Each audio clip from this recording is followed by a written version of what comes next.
चलो जी भाई class start करते हैं।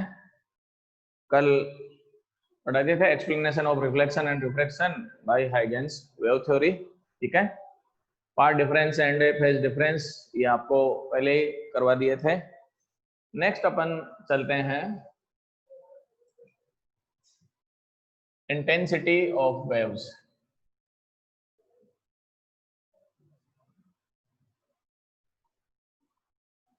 देखो भाई, टॉपिक जो है 11th क्लास में भी वेव्स वाले में है अपने पास, इंटेंसिटी ऑफ है waves. Definition, energy in per unit area and पर second perpendicular to wave propagation is called intensity of a wave। ठीक है, तो energy in per unit area in per second perpendicular to propagation of wave is called intensity of a waves, so that I is equal to E upon AT। आ गया होगा समझ में?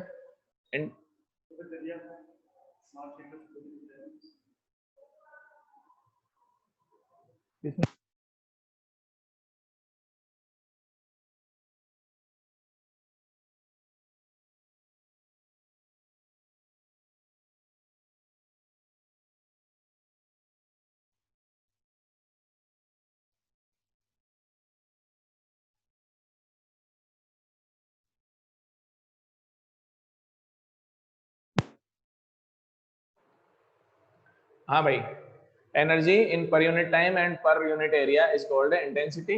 Unit joule per metre square and second, joule per second is watt, so that SI unit is a watt per metre square. ठीक है, हाँ भाई, watt per metre square. as we know E upon T is power, so that I is equal to P upon A and E is equal to IAT। it is formula of energy of wave in term of intensity, area and time। clear? Now अपने पास एक और बता देता हूं मैं। Intensity is directly proportional to square of amplitude of wave. Intensity is directly proportional to amplitude square of amplitude of wave. ये कहां से आता है? 11th क्लास में वेव वाला चैप्टर है, वहीं से रिजल्ट यूज में लेते हैं। So that I is proportional to a square. Small a इसलिए यूज में ले रहा हूं एम्पलीट्यूड में भाई, कैपिटल ए एरिया है अपने पास तो ये ले रहे हैं। Then I is equal to k a square.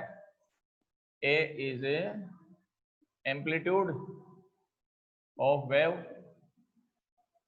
के इज कांस्टेंट। ठीक है, ये तो बात हो गई अपने पास इंटेंसिटी की। नेक्स्ट अपन चलते हैं प्रिंसिपल ऑफ सुपरपोजिशन।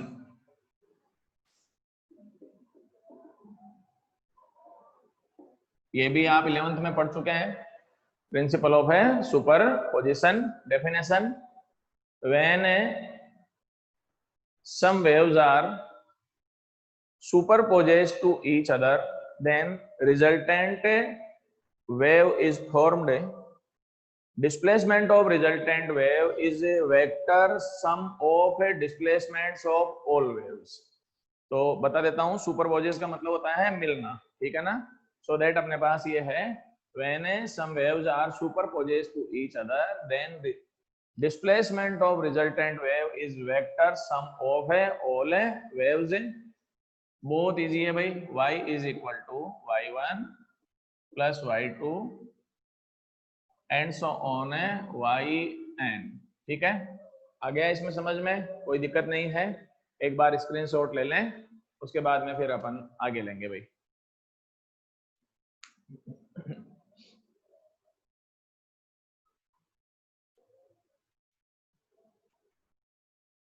चलो ये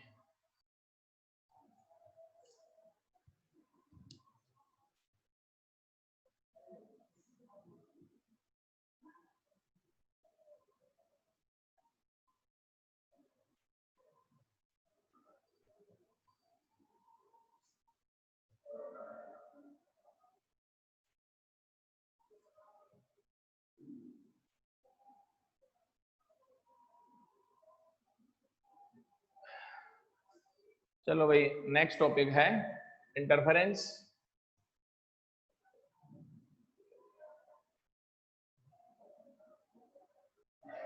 देखो भाई, ये टॉपिक भी 11th क्लास में वेव्स वाले चैप्टर में ही है। डेफिनेशन आता है सबसे पहले,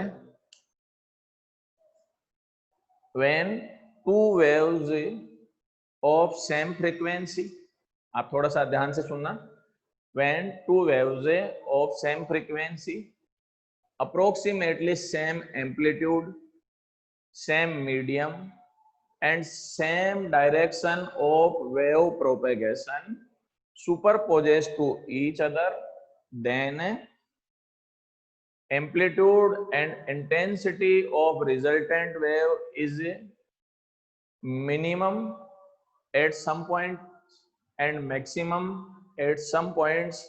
It is called interference of a light. Explain कर देता हूं। Two waves with same frequency, same medium, same wave propagation, approximately same amplitude, एक दूसरे से सुपरपोजेज होती है, देन रिजल्टेंट वेव बनेगी। Then intensity and amplitude of resultant wave some points पे मिनिमाइज होगा, सम पॉइंट्स पे मैक्सिमाइज हो जाएगा। It is called interference. ठीक है ना। अब अपन चलते हैं इंटरफेरेंस में। ब्राइट एंड डार्क अपने पास स्लैब्स दिखती हैं, पट्टियां दिखती है भाई अपने पास। These slabs are called fringe. These slabs are called fringe. Fringe means slabs है भाई, पट्टियां ही बोलते हैं अपने पास। फ्रिंज होता है ना, जैसे अपने पास आप सब जानते हैं बालों में फ्रिंज कट होता है, फ्रिंज कट लड़कियां कराती है, तो उसमें से पट्टियां पट्टियां बिखेरी जाती है अपने पास, ये फ्रिंज होता है। तो फ्रिंज मीन्स अपने पास है स्लैब्स। तो ये पट्टियां हो गई अपने पास। एक तो डार्क फ्रिंजेज होती हैं इंटरफेरेंस में, एक ब्राइट फ्रिंजेज होती हैं। डार्क फ्रिंज का मतलब अपने पास समझ गए, कलर अप्रोक्सीमेटली ब्लैक हो जाएगा। ब्राइट फ्रिंजेस जो होंगी वो ब्राइट का मतलब आप समझते ही हैं, कोई दिक्कत नहीं है। ठीक है। उसके बाद में अपन चलते हैं इंटरफेरेंस का एग्जाम्पल कि कहाँ होता है अपने पास, अपन ने नेचर में कहाँ देखा है। तो एग्जाम्पल है इसका, एक तो natural colour in soap bubble.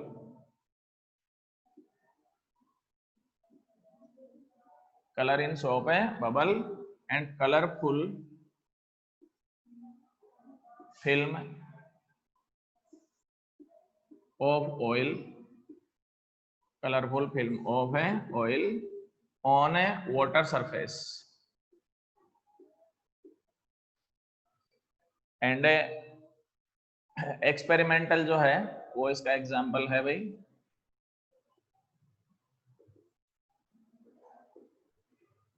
ये है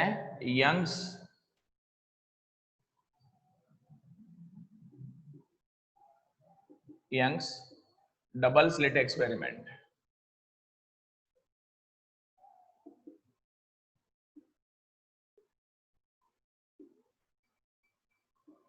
देखो भाई, मैं पहले बता देता हूं, दो एग्जाम्पल हैं, एक तो नेचुरल है और एक एक्सपेरिमेंटल है। नेचुरल जो है, आपने सोप बबल देखे ही हैं, कलरफुल दिखते हैं कि नहीं दिखते हैं, बच्चे उड़ाते हैं ना मुंह से अपने पास, तो वो कलरफुल होता है, वो ड्यू टू इंटरफेरेंस होता है। सेकंड अपने पास है ऑयल की फिल्म होती है भाई वाटर के सरफेस पे। ऑयल की फिल्म कैसे होती है, मान लो कि अपने पास पानी की बाल्टी भरी हुई है, उसमें दो बूंदे जो हैं वो ऑयल की डाल दो अपने पास, है ना, कोई सा ही तेल डाल दो, उस पर एक फिल्म बन जाएगी अपने पास, और वो फिल्म जो होगी वो कलरफुल होगी। तो जो कलरफुल फिल्म बनेगी वो ड्यू टू इंटरफेरेंस होगी। तो दो एग्जांपल हो गए इसमें, एक तो सोप बबल कलरफुल होता है, सेकंड क्या है अपने पास है ऑयल फिल्म जो है वो भी कलरफुल है। अब कई बार क्वेश्चन भी आता है, what is difference of colours in soap bubble and a prism. What is difference है in a colours of soap bubble and a prism.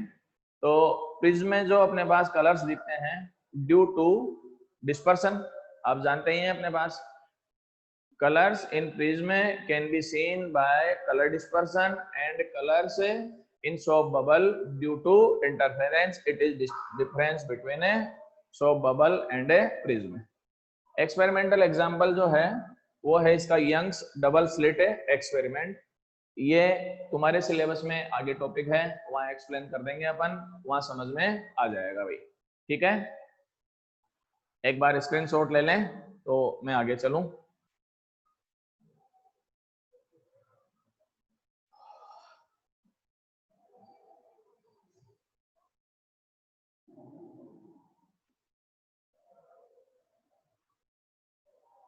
चलो जी भाई,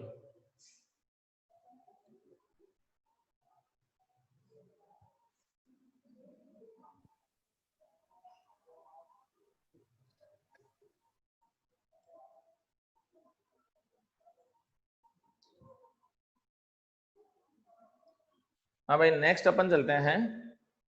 there are two types of a interference.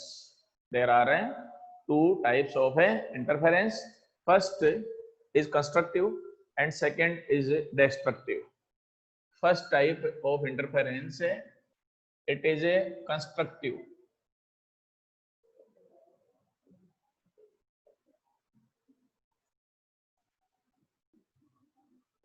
First type of interference क्या है? Constructive. And second type जो होगा it is a destructive interference होगा। Definition, if a path difference between waves in interference is zero or even multiple of pi, path difference between waves in interference is zero or even multiple of pi, then intensity and amplitude of resultant wave is a maximum. It is called a constructive interference. ठीक है, path difference कितना होना चाहिए? या तो zero होना चाहिए या इवन मल्टीपल ऑफ है पाई होना चाहिए। देन अपने पास क्या रहेगा इसमें? इंटेंसिटी भी मैक्सिमम आएगी एंड एम्पलीट्यूड भी मैक्सिमम आएगा। And bright fringes can be seen in constructive interference. तो ब्राइट फ्रिंजें अपने पास किस में बनेगी? कंस्ट्रक्टिव इंटरफेरेंस में बनती है। तो सबसे पहले आप आ जाएं, phi is equal to 0, 2 pi, 4 pi, 6 pi, M I right? And nth term is 2n pi. देखो भाई मैथ्स बायो सब जानते हैं, n टर्म कैसे बनाते हैं? लास्ट टर्म ऐसा होना चाहिए कि जिसमें वैल्यू पुट करें तो सारे टर्म्स आ जाने चाहिए। देखो ये where n is equal to 0, 1, 2, 3 ये है अपने पास। देखो भाई आप 0 रखेंगे, यहाँ पे 0 रखें तो 0, 1 रखेंगे तो 2 पाई, 2 रखेंगे तो 4 पाई। तो आ गया n टर्म समझ में अपने पास। और वैसे भी इवन में अपने पास n टर्म जो होता है वो 2n पाई होता है। पाथ डिफरेंस कितना होना चाहिए बताओ? पाथ है difference delta is equal to lambda upon 2 pi and 5, so that lambda upon 2 pi into 2n pi, pi से पाई कैंसिल आउट ये सब सारा, then lambda by 2, sorry n lambda, कितना आएगा? n lambda. When we put a value of n, then we get a क्या आएगा? देखिए बताओ, डेल्टा इज इक्वल टू, पहले आप 0 रखेंगे तो 0, 1 रखेंगे तो 1 लैम्डा, फिर 2 lambda, so that 0 lambda, 2 lambda and so on है n lambda, so that for constructive interference path difference must be whole multiple of a lambda, so that for constructive interference path difference must be whole multiple of a lambda, whole multiple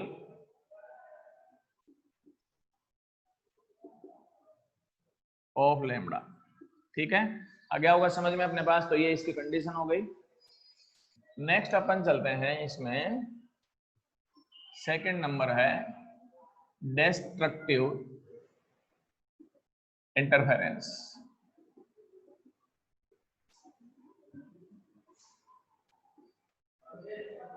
देखो भाई, for destructive interference path difference between waves is a odd multiple of pi. Path difference between waves is a must be odd multiple of a pi. Intensity and amplitude in destructive interference is a minimize or a minimum, so that dark fringes can be seen in a destructive interference। तो destructive interference में अपने पास क्या होगा, कैसी fringe दिखेगी, dark fringe दिखती है भाई। देन क्या रखेंगे अपन, pi is equal to pi, 3 pi, 5 pi and so on 2n-1 pi. देखो भाई ओड नंबर के लिए 2n-1 भी चलता है, 2n+1 भी चलता है, दोनों सही है भाई, कोई दिक्कत नहीं है, दोनों ले सकते हो आप, ठीक है। तो 2n-1 ले लेता हूं मैं। ओड नंबर आप मैथ्स में जानते हो दोनों ही लेते हैं इसमें, वेयर n का वैल्यू जो है 0 से नहीं लेना है भाई, n is equal to 1 2 3 and so on. देखो एक बार, when we put a value of n, 1 रखेंगे देन पाई, 2 रखेंगे 3 पाई, 3 रखेंगे then 6 pi, 5 pi sorry. Path difference क्या होगा देखो एक बार बताओ,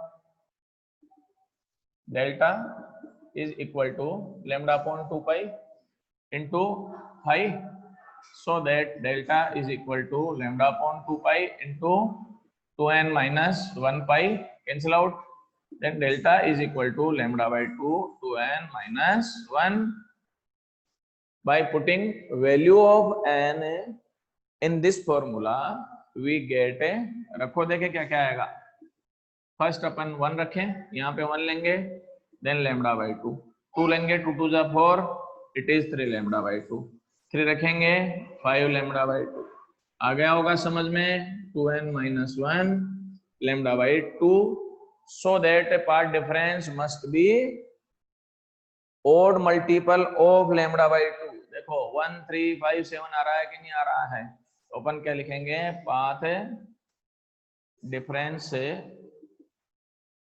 must be odd multiple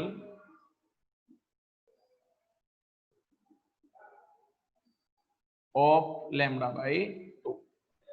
अब आप एक बार स्क्रीनशॉट ले लें, उसके बाद में अपन आगे बढ़ेंगे भाई।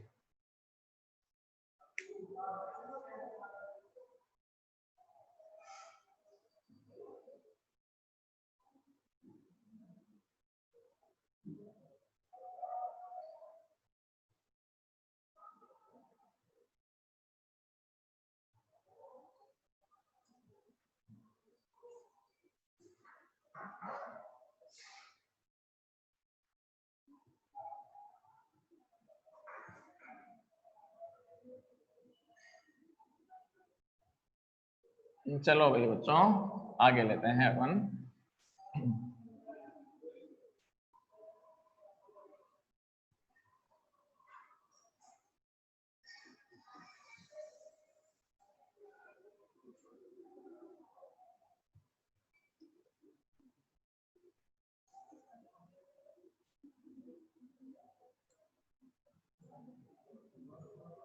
नेक्स्ट है mathematical analysis of a interference.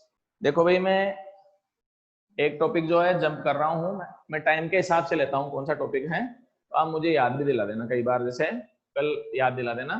Condition of interference जो है मैं अभी छोड़ रहा हूँ, कल पढ़ाऊंगा, जंप कर रहे हैं अपन, एक दूसरा टॉपिक ले रहे हैं तो ज्यादा टाइम में अपने पास कवर करें उसको, ठीक है। मैथमेटिकल एनालिसिस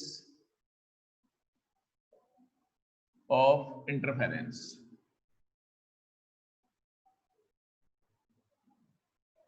ठीक है। सबसे पहले अपने पास में वेव का इक्वेशन बता देता हूं भाई, आप जानते हैं y इज इक्वल टू क्या होता है, a sin ओमेगा t लेते हैं अपने पास वेव का इक्वेशन, ठीक है। अब तुम्हारे सिलेबस में क्या कर रखा है, बोर्ड के सिलेबस में, ठीक है ना, जो लाइट वेव है 11th में तो y is equal to a sin omega t चलता है, 12th में तुम्हारे राजस्थान बोर्ड की बुक्स में क्या कर रखा है इन्होंने, लाइट वेव जो है वो इलेक्ट्रिक फील्ड से पढ़ा रखी है भाई। लाइट वेव किससे पढ़ा रखी है अपने को, इलेक्ट्रिक फील्ड से पढ़ा रखी है, तो मैं उसी से चलूंगा तो कोई ज्यादा दिक्कत नहीं आएगी। डिस्प्लेसमेंट जो है वो इलेक्ट्रिक फील्ड ई लिख देंगे, एम्पलीट्यूड जो है वो ई एम लिख देंगे, बाकी कोई दिक्कत होनी नहीं चाहिए। ये लो ई इज इक्वल टू क्या हो जाएगा, E M sine omega T, E M जो होगा एम्पलीट्यूड ऑफ इलेक्ट्रिक वेक्टर हो जाएगा अपने पास, एम्पलीट्यूड ऑफ वेव हो जाएगा, it is displacement of A wave हो जाएगा, तो बस अपने को यही चलना है कि y के प्लेस में e चलना है और a के प्लेस में क्या चलना है, e m चलना है। तो उसी से मैं एक्सप्लेन करा रहा हूं भाई, ठीक है। Suppose that two waves are superposed to each other and interference pattern is formed by these waves। अब अपन चलें, मैं टू वेव्स लेके चलता हूं, मैथमेटिक्स है भाई pure. First wave E1 is equal to EM1 sin omega t, equation number first. Second wave है E2 is equal to EM2 sin omega t plus 5। आ रहा है समझ में? EM1 is amplitude of first wave, EM2 is amplitude of second wave, phi is a phase difference between waves।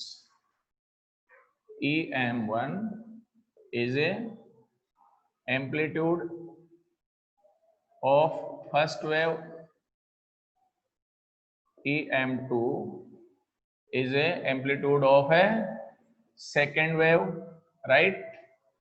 And phi is a phase difference between waves। By superposition,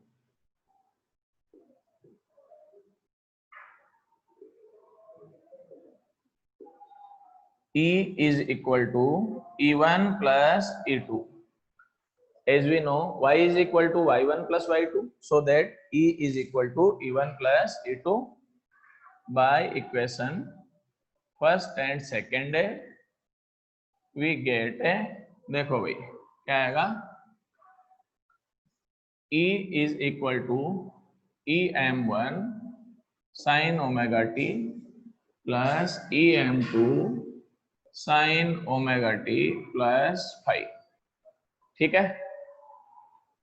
As we know, formula of sine a plus b क्या होता है, sine a cos b plus cos a sin b। Then we get E is equal to EM1 sin omega 2। हम EM2 ऐसा कैसे लिख लें, expand करें इसको, then sin omega t cos 5 plus cos omega t and sin 5, ठीक है। Bracket हटा लो भाई, then E is equal to EM1 sin omega t plus EM2 sin omega t cos 5 plus EM2 sin 5 cos omega t, ठीक है। अब आप देखें एक बार इन दोनों में से common, E is equal to sin omega t is common, so that EM1 plus EM2 cos 5 plus EM2 sin 5 and cos omega t, equation number third. अब देखो भाई, ये रिजल्टेंट वेव है, कौन सी वेव है ये, resultant, it is A resultant wave. अब है तो रिजल्टेंट वेव, बट लग नहीं रही है कि अपने पास वेव की इक्वेशन में है, क्योंकि आप जानते हैं कि वेव का इक्वेशन तो ऐसा या ऐसा होना चाहिए अपने पास, ये तो अलग ही लग रही है अपने पास। तो इसको वेव की इक्वेशन में कन्वर्ट करने के लिए अपने को दो टर्म जो हैं वो सपोज करने पड़ते हैं भाई। और क्या सपोज करने पड़ते हैं वो पहले आप एक स्क्रीनशॉट ले लें, उसके बाद में अपन चलेंगे आगे सब।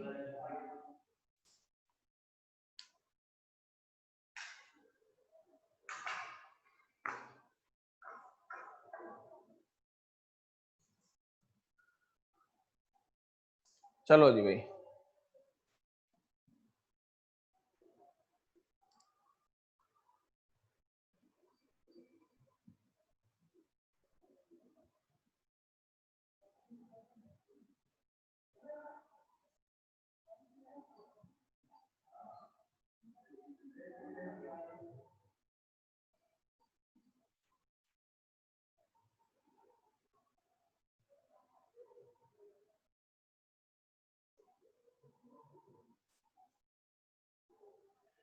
देखो भाई क्या सपोज करना पड़ता है वो बताता हूं मैं। Let em1 plus em2 cos phi is equal to em cos theta. It is equation number 4th. And em2 sin phi is equal to em sin theta. It is equation number 5th. ये दोनों equations important है भाई। By equation 3rd, 4th and 5th we get, करना क्या है अपने को, 4th। Video clear नहीं आ रहा है क्या? अभी तो आ रहा है क्लियर तो भाई। अब आ रहा है वीडियो क्लियर अजय? हाँ भाई देखो 4th एंड 5th से वैल्यू जो है अपने पास किस में रखेंगे, 3rd में वैल्यू रखो इस इक्वेशन में। इस इक्वेशन में रखेंगे तो क्या रहेगा देखो एक बार, E इज इक्वल टू, देखें, sine omega T E M cos of theta plus E M sine theta. अब मैं इसको इरेज कर रहा हूं भाई।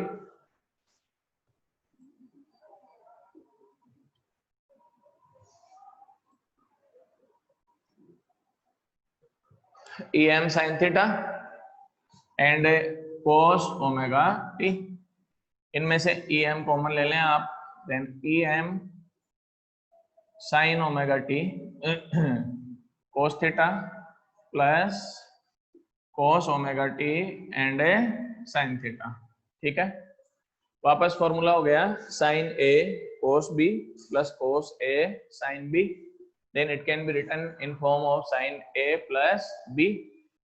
Then E is equal to em sin omega T plus theta, equation number 6। अब देखो अपने ये किसके अपने पास फॉर्म में आ चुका है, इन form of A wave. It is equation of resultant wave. It is A equation of A resultant. ठीक है बेटाओ, where em is amplitude and theta is a phase difference of a waves। Next अपन चलें इसमें, amplitude of resultant wave. देखो भाई what is amplitude of resultant wave, by equation 4th and 5th अपने को resultant wave का amplitude find करना है। एम्पलीट्यूड कितना ले रहे हैं इसका, em। 4th and 5th equation को इस तरह से सॉल्व करेंगे अपन कि em आ जाए, sign theta and cos theta नहीं आना चाहिए भाई, थीटा नहीं आना चाहिए, em आ जाना चाहिए। तो क्या करेंगे, आपको समझ में आया कुछ? दोनों को ऐड करेंगे आफ्टर स्क्वायरिंग, दोनों का पहले स्क्वायर करेंगे एंड आफ्टर दोनों को ऐड करोगे तो देखो कोस स्क्वायर थीटा प्लस क्या आएगा sine square theta and it is equal to 1। तो सॉल्व हो जाएगा। देन क्या रहेगा, bye equation 4th and 5th पहले स्क्वायर करें, em1 plus em2 cos phi whole square, left का लेफ्ट में एंड राइट का राइट में, ऐड कर दें स्क्वायर करके एंड इसका आ गया em2 का square sine square of phi is equal to em square cos square of theta plus sine square of theta. कोई डाउट है क्या भाई? Any doubt? Vivek cut cut के आ रहा है क्या भाई? नेटवर्क में दिक्कत होगी यार। यहाँ एक बार तुम्हारे यहाँ नेटवर्क चेक कर लो, क्योंकि यहाँ तो नेटवर्क ठीक आ रहा है भाई हमारे पास तो। सभी को आ रहा है क्या नेटवर्क में प्रॉब्लम? धर्मवीर, राहुल, नहीं आ रहा है किसी को, यशिका को नहीं आ रहा है इसको। तो नेटवर्क में तुम्हारे यहाँ दिक्कत है बेटा थोड़ी सी, इसलिए हो रही होगी, बाकी यहाँ से तो क्लियर है, अपने यहाँ तो नेटवर्क सही चल रहा है। आज नेटवर्क प्रॉब्लम है, ज्यादा हो रही है। हाँ राहुल, देखो भाई, तो थोड़ा स्लो चल लेता हूं मैं, ठीक है ना। ई एम का स्क्वायर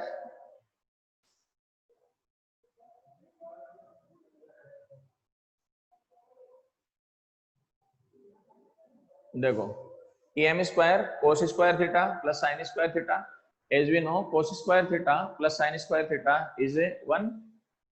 उस साइड में 1 हो जाएगा, इस साइड में a प्लस बी का होल स्क्वायर से एक्सपांड करें, देन वी गेट ए, अब ब्लड हो गया, ई एम 1 का square, a square plus b square plus 2ab से लिखूं, e M 2 square cos square of I plus 2em1 em2 cos of I plus ये लिख दें ऐसा कैसा, em2 का square sine square of phi is equal to em square. Clear हुआ अपने पास, ठीक है। और ये समझ में भी आ गया होगा, a square plus b square plus 2ab plus लिख ही दिया। वापस अपन चलते हैं बेटाओ, देखो एक बार इस टर्म में एंड इस टर्म में क्या कॉमन आ रहा है, वापस देखो एक बार, em2 का स्क्वायर कॉमन आएगा, देन क्या लिखेंगे, em1 का स्क्वायर प्लस em2 का square cos square of I plus sine square of I plus 2em1 em2 cos phi is equal to em का स्क्वायर। यहां तक आ गया समझ में अपने पास? जस्ट ए सेकेंड,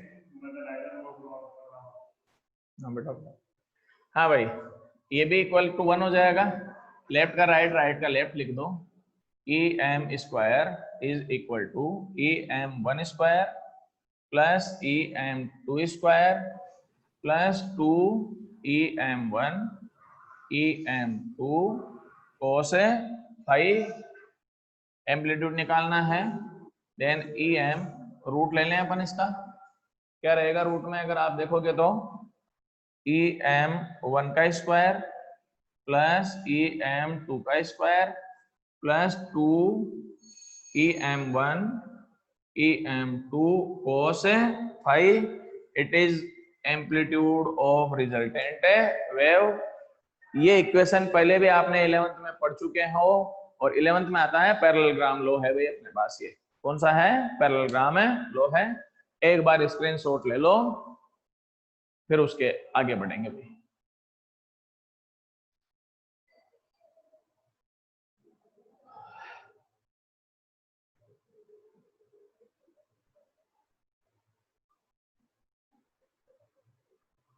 चलो जी बताओ,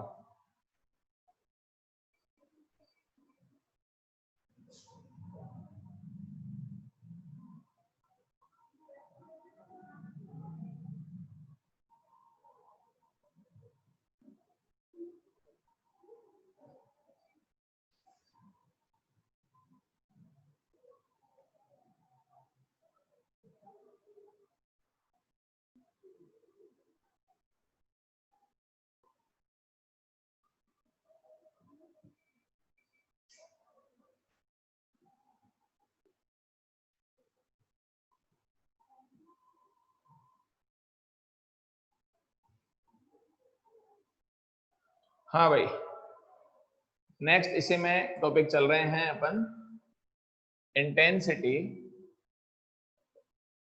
ऑफ रिजल्टेंट वेव।